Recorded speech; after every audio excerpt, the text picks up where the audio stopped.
तो दिल्ली के नतीजे सामने आ चुके और जीत और हार किसी की भी हुई हो, लेकिन बहुत अच्छी यहां पर फाइट करी है। मैं कहना चाहूंगा कांग्रेस और आम आदमी पार्टी ने एक बार फिर से इन दोनों की ईगो वॉर्स के चक्कर में यहां पर मोदी जी और उनकी पार्टी की जीत हो चुकी है। और रिजल्ट्स आने से पहले इसी के ऊपर उमर अब्दुल्ला ने ट्वीट भी करा था, जहां पर उन्होंने लिखा था कि और लड़ो आपस में। इसकी काफी चर्चा हुई कल मीडिया के ऊपर एंड काफी सारे देश के और दिल्ली के लोगों का कल यही सेंटिमेंट था, और आपस में लड़ाई करो, ईगो वॉर के चक्कर में ले गए ना मोदी जी सारी सीटें। अब जहां पर बीजेपी की जीत हुई है, बीजेपी का सेलिब्रेशन यहां पर हर जगह देखने को मिला। आपकी स्क्रीन के ऊपर यहां पर मनोज तिवारी डांस कर रहे हैं। ये भैया कौन सा डांस चल रहा है, मुझे समझ में नहीं आ रहा। इसके अलावा आपको मोदी जी के टिकटॉक रील्स भी देखने को मिल जाएंगे, जहां पर मोदी जी पार्टी के कार्यकर्ताओं को संबोधित कर रहे थे, पार्टी के ऑफिस में पहुंचे, थम्स अप वगैरह दिखा रहे थे, जो कि हर बार वो करते ही हैं जीत के बाद। अब देखो, जहां पर बीजेपी सेलिब्रेट कर रही है, कांग्रेस पता नहीं क्यों सेलिब्रेट करे, लेकिन एक्चुअली में सेलिब्रेशन यहां पर करना चाहिए chief election commissioner Rajiv Kumar को। उनकी वजह से तो ये सब पॉसिबल हो पाया है। इलेक्शन के बाद इस चीज का धीरे धीरे आकलन किया जाएगा कि इलेक्शन कमीशन ने अपना रोल किस तरीके से निभाया, किस तरीके से नहीं निभाया। लेकिन आपको बताना चाहता हूं, जहां पर सिर्फ 70 सीटें हैं दिल्ली के अंदर, इलेक्शन कमीशन ने वोटिंग के 2 दिन बाद तक यहां पर काउंटिंग करी, लेकिन उसके बावजूद भी ये जो काउंटिंग का डेटा है अपने इलेक्शन की वेबसाइट पे अपलोड नहीं कर पाए। काफी सारा जब इसके ऊपर हल्ला मचा, तो जब इलेक्शन के रिजल्ट्स आ रहे थे उससे एक शाम पहले इन्होंने ये डेटा अपने वेबसाइट के ऊपर अपलोड किया। लेकिन भैया कोई सवाल मत पूछना इनसे, क्योंकि यार ये तो बहुत निष्पक्ष है पूरी तरीके से। इसी के अलावा सोशल मीडिया पे अतिशी की वीडियो काफी ज्यादा वायरल हो रही है, जहां पर अतिशी सेलिब्रेट कर रही है अपनी चुनाव की जीत के बाद। एंड मेरे हिसाब से ये बहुत सही सेलिब्रेट कर रही है। लोग ये कह रहे हैं कि पार्टी हार गई, ये क्यों सेलिब्रेट कर रही है। रीजन बताता हूं। अतिशी यहां पर आपको डांस करती हुई नजर आ रही है, सेलिब्रेशन करती हुई नजर आ रही है, गाने चल रहे हैं, पार्टी के वर्कर्स भी हैं, एंड एक्चुअली में सेलिब्रेट करना भी चाहिए, क्योंकि कांग्रेस ने यहां पर फील्ड किया था अलका लांबा को और पूरी कोशिश करी थी अतिशी को हराने की। लेकिन अतिशी यहां पर जीती है, और किससे जीती है? रमेश बिधूड़ी से जीती है, जो कि अपने आप में एक बहुत बड़ी विक्ट्री है। सोचो अगर अतिशी हार जाती और रमेश बिधूड़ी जीत जाता तो कोई बड़ी बात नहीं, दिल्ली का अगला सीएम भी यही बनता। जरा पुरानी वीडियो देख लो, क्या क्या हालत हो जाती है यहाँ पे। उग्रवादी सिरे ले रहे हैं, उग्रवादी बोलने नहीं दूंगा कभी खड़ा होगा, ये बता रहा हूं। उग्रवादी कटवे सर, ये जो श्रेय अगर जाता है तो देश के प्रधानमंत्री को जाता है। प्लीज, ये आतंकवादी है, उग्रवादी है, ये मुल्ला आतंकवादी है।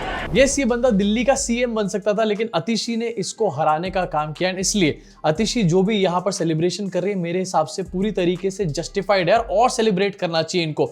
इनफैक्ट मैं तो इसी को लेकर खुश हूं कि ये आदमी नहीं जीता इलेक्शन। अब इलेक्शन में बीजेपी जीत गई, आम आदमी पार्टी हार गई, लेकिन सबसे बड़ी न्यूज यहां पर यह थी कि अरविंद केजरीवाल अपनी तक सीट यहां पर हार गए। यस, अपनी भी सीट नहीं बचा पाए। In fact Arvind Kejriwal election campaign में क्या कह रहे थे, एक बार सुनो, उसके बाद जरा इसके बारे में यहां पर जरा सी चर्चा भी करना चाहूंगा जी के बारे में। मैं नरेंद्र मोदी जी को कहना चाहता हूं, मोदी जी इस जन्म में तो आप हमको नहीं हरा सकते दिल्ली के अंदर आम आदमी पार्टी को। अरे वाह वाह, कमाल हो गया, मोदी जी ने एक और जन्म ले लिया और इलेक्शन भी जीत लिया यहां पर। अरे इतनी बड़ी बड़ी बातें नहीं करनी चाहिए।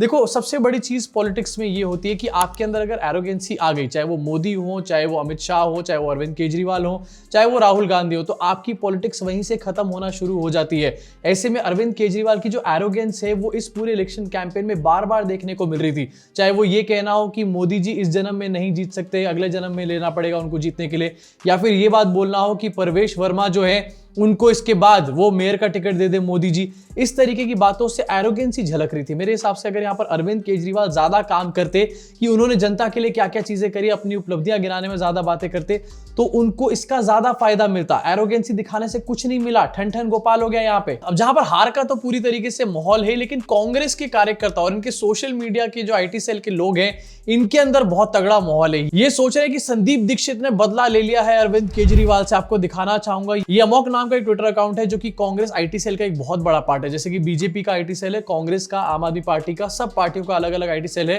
केजरीवाल की हार, शीला दीक्षित का हिसाब आधा चुकता हो चुका है। अब 2027 में पंजाब में पूरा हिसाब बराबर होगा। अबे केजरीवाल से तो हिसाब चुकता कर लिया, लेकिन मोदी जी से कब हिसाब चुकता करोगे, उसकी तो बातें चलती रहती है, हिसाब चुकता हो नहीं पा रहा है यहाँ पे। अब देखो, जैसे मैंने बताया कि सब पार्टियों के अलग अलग IT सेल यहाँ पर बने हुए हैं, इसमें कोई दिक्कत नहीं है, अपनी मैसेज को आगे बढ़ाने के लिए IT सेल होना चाहिए। लेकिन प्रॉब्लम तब निकल कर खड़ी होती है जब ये IT सेल ना बहुत बड़ी बड़ी डींगे हाँकना शुरू कर देते हैं और फालतू की हवा बनाने की कोशिश करते हैं, जबकि ऑन ग्राउंड कोई भी हवा नहीं होती। कई बार हम देखते हैं कि बीजेपी आईटी सेल में मोदी जी को पता नहीं क्या बनाकर दिखाते हैं, जैसे मोदी जी सबसे बड़े। उसी तरीके से कुछ ट्विटर पे कांग्रेस के भी ऐसे अकाउंट्स हैं जो कि ऐसी ऐसी बातें करते हैं कि भैया जैसे राहुल गांधी इंसान नहीं महामानव यहां पर बन चुके हैं। Belt treatment by Rahul Gandhi, breaking news by Rahul Gandhi. इसके अलावा अमोक टाइप के बंदे जो कि अरविंद केजरीवाल से तो खुन्नस निकाल रहे हैं, लेकिन इसके बीच में वो जो मोदी जी को जिता रहे हैं उसके बारे में ये सोच नहीं रहे। अब यार बिगर पिक्चर को देखो, यहां पर अरविंद केजरीवाल को हरा के यहां पर कुछ नहीं मिला है तुम लोगों को। मोदी जी अभी भी जीत ही रहे हैं, जो कि तुम्हारा एक्चुअल टारगेट होना चाहिए। इसी के साथ जरा विक्ट्री के बारे में बात करना चाहूंगा। ये जो विक्ट्री है ये कितनी बड़ी विक्ट्री है आपको दिखाता हूं आपकी स्क्रीन के ऊपर। नंबर्स की अगर बात करी जाए तो 48 सीट्स यहां पर बीजेपी ने जीती है, 22 सीट्स आम आदमी पार्टी ने जीती है। लेकिन अगर वोट परसेंटेज की मैं यहां पर बात करूं तो आपको दिखाना चाहता हूं आम आदमी पार्टी को 44% वोट मिला है, बीजेपी को 46% और कांग्रेस को 6% यहां पर वोट मिला है। इनफैक्ट हो सकता है ये भी मार्जिन लास्ट में और ज्यादा कम हो गया और बीजेपी और आम आदमी पार्टी के बीच में। अब मैं ये बात समझ नहीं पा रहा हूं कि मोदी जी जहां पर इतनी सारी एजेंसीज के साथ इलेक्शन लड़ रहे थे, मोदी जी थे, उसके अलावा इलेक्शन कमीशन था, उसके अलावा सीएजी था, उसके अलावा सीबीआई ईडी थे, उसके अलावा एलजीबी इनके यहां पर अपने बैठे हुए थे, इसके बावजूद भी सिर्फ 2% से जीते हैं मोदी जी। अबे 2% का डंका बजा रहे हो यहां पर तुम लोग बैठ के। इनफैक्ट ये जो कांग्रेस को 6% वोट मिले, इससे आम आदमी पार्टी को 12 सीट्स का नुकसान यहां पर हुआ है। आपको दिखाना चाहता हूं आपकी स्क्रीन के ऊपर। नई दिल्ली की सीट अंतर था 4089 वोट्स एंड यहां पर कांग्रेस को मिले 4568 वोट्स। यानी कि अगर कांग्रेस यहां पर कोई अंडरस्टैंडिंग बना लेती तो डेफिनेटली ये लोग नई दिल्ली की सीट अरविंद केजरीवाल की जीत लेते। उसके अलावा छतरपुर, जंगपुरा, बादली, त्रिलोकपुरी, ग्रेटर कैलाश, नांगलोई, तीमारपुर, मालवीय नगर, राजेंद्र नगर, संगम विहार, दिल्ली कैंट, ये सब सीटें ऐसी है जहां पर कांग्रेस को जो मार्जिन है आम आदमी पार्टी और बीजेपी का उससे ज्यादा वोट्स मिले हैं। एंड ये अपने आप में काफी ज्यादा प्रॉब्लमैटिक बात है। इन दोनों पार्टीज की ईगो साफ साफ यहां पर नजर आ रही है एंड सफर कौन करेगी इसकी वजह से? हमारे दिल्ली की जनता। इनफैक्ट यहां पर सर्कस इस लेवल का चल रहा था। आपको दिखाना चाहता हूं प्रियंका गांधी जो कि काफी लॉजिकल बातें करती है और मुझे कांग्रेस की काफी ज्यादा केपेबल लीडर भी ये लगती है।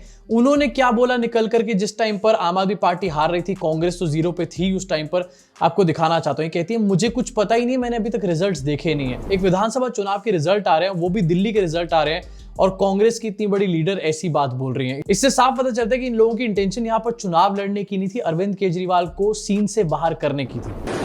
इसी के साथ आगे बढ़ना चाहता हूं और बात करना चाहता हूं मीम्स के बारे में। सोशल मीडिया पे काफी सारे मीम्स भी इसको लेकर के देखने को मिले। सबसे पहले आपको दिखाना चाहता हूं कोच रंजन, और ये जो कोच रंजन है मैं इनको फॉलो करता हूं काफी टाइम से। ये पॉलिटिकल यहां पर कोई भी टाइप के ट्वीट्स नहीं करते हैं। इन्होंने भी इस मीम को यहां पर शेयर किया होता, कंसिस्टेंसी। राहुल गांधी यहां पर खड़े हैं और लिखा हुआ 0 चेक कर लो सर। अब कांग्रेस का आईटी सेल चाहे अरविंद केजरीवाल को जितनी भी गालियां दे ले, इनफैक्ट इन दोनों पार्टियों की ईगो वॉर चाहे जितनी भी हो, लेकिन इसकी वजह से कांग्रेस का परसेप्शन और राहुल गांधी का परसेप्शन कितना ज्यादा खराब हुआ है इस मीम से हमारे को देखने को मिलता है। जनरल अकाउंट जो कि पॉलिटिकल ट्वीट्स नहीं करते वो भी इस तरीके के मीम्स शेयर कर रहे हैं। सारा का सारा नैरेटिव, आपका सारे के सारे जो परसेप्शन था वो खराब हो रहा है। यहां पर कांग्रेस के आईटी सेल के लोगों बेल्ट ट्रीटमेंट मिल रहा है। इनफैक्ट इसके अलावा एक और आपको स्क्रीन पे दिखाना चाहता हूं, मुझे काफी ऐप भी लगा। Me while watching daily election results across different channels. कभी खुशी कभी गम का सीन यहां पर हुआ था और एक्चुअली में यही सिचुएशन थी। आज तक ऑन करके देखो तो आम आदमी पार्टी हार रही है, एबीपी न्यूज ऑन करो तो बीच का मुकाबला यहां पर चल रहा है, और अगर न्यूज 24 देख लो तो आम आदमी पार्टी काफी आगे निकल चुकी है। यहां पर अबे किसको बिलीव करूं मैं, कौन सा चैनल देखूं मैं रिजल्ट्स के लिए? इसके अलावा एक और मीम जो कि सबसे ज्यादा सोशल मीडिया पे ट्रेंड कर रहा था, कुछ ज्यादा ही वन साइडेड हो गया है, थोड़ा इंटरेस्टिंग बना देता हूं। मोटा भाई यहां पर बैठे हुए हैं कंप्यूटर के ऊपर, मतलब मीमर्स भी इस बात को जानते हैं कि मोटा भाई ही सारे इलेक्शन के रिजल्ट्स को डिसाइड करते हैं। इसके अलावा कल सोशल मीडिया पे ईश्वर चंद बहुत ज्यादा यहां पर ट्रेंड कर रहे थे। क्यों ट्रेंड कर रहे थे? क्योंकि ये इलेक्शन लड़ रहे थे और इनको 0 वोट्स मिले। इनफैक्ट नोटा को यहां पर 127 वोट्स मिले, ईश्वर चंद को 0 वोट। ये बंदा खुद को भी वोट करके नहीं आया था, यस। लेकिन इसके बाद सिचुएशन थोड़ी सी बदली और पता चला कि ईश्वर चंद को यहां पर 1 वोट मिला है। उसके थोड़ी देर बाद सिचुएशन बदली, पता चला कि ईश्वर चंद को यहां पर 3 वोट मिल चुके हैं एंड अल्टीमेटली पता चला कि ईश्वर चंद को 4 वोट मिले हैं। लेकिन उसके बावजूद ईश्वर चंद इलेक्शन हार गए। बताओ यार, 4 वोट मिलने के बाद कोई इलेक्शन हारता है क्या कभी? अब जब ये पूरी विक्ट्री हो गई उसके बाद मोदी जी को निकलकर तो आना ही था और अपना इनको प्राइवेट रोड शो वगैरह कराना ही था। तो अपने पार्टी ऑफिस में ये पहुंचे और पहुंचते ही इनकी पनौती भी वहां पर लग गई।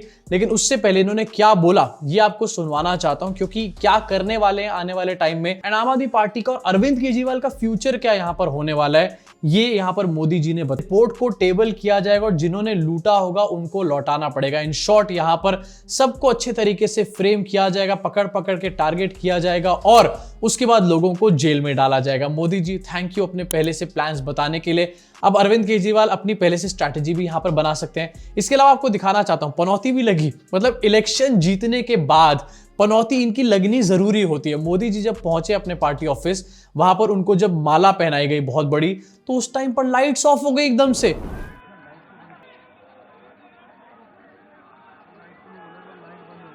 जरा देखिए ये लाइट कैसे बंद हो गई है। ठीक है, जरा देखिए लाइट कैसे बंद हो गया। यार लाइट तो बंद होनी है, मोदी जी के आते टेलीप्रॉम्प्टर बंद पड़ जाते हैं, लाइट बंद पड़ना तो छोटी मोटी बात है यहाँ पे। वैसे अब आपको क्या लगता है नीचे कमेंट सेक्शन में कमेंट करके बताना। आम आदमी पार्टी दिल्ली में जो हारी है क्यों हारी है, साथ में कांग्रेस की 0 सीट्स क्यों आई हैं, आपके हिसाब से आपको क्या लगता है नीचे कमेंट सेक्शन में भड़ास को पूरी तरीके से निकालना।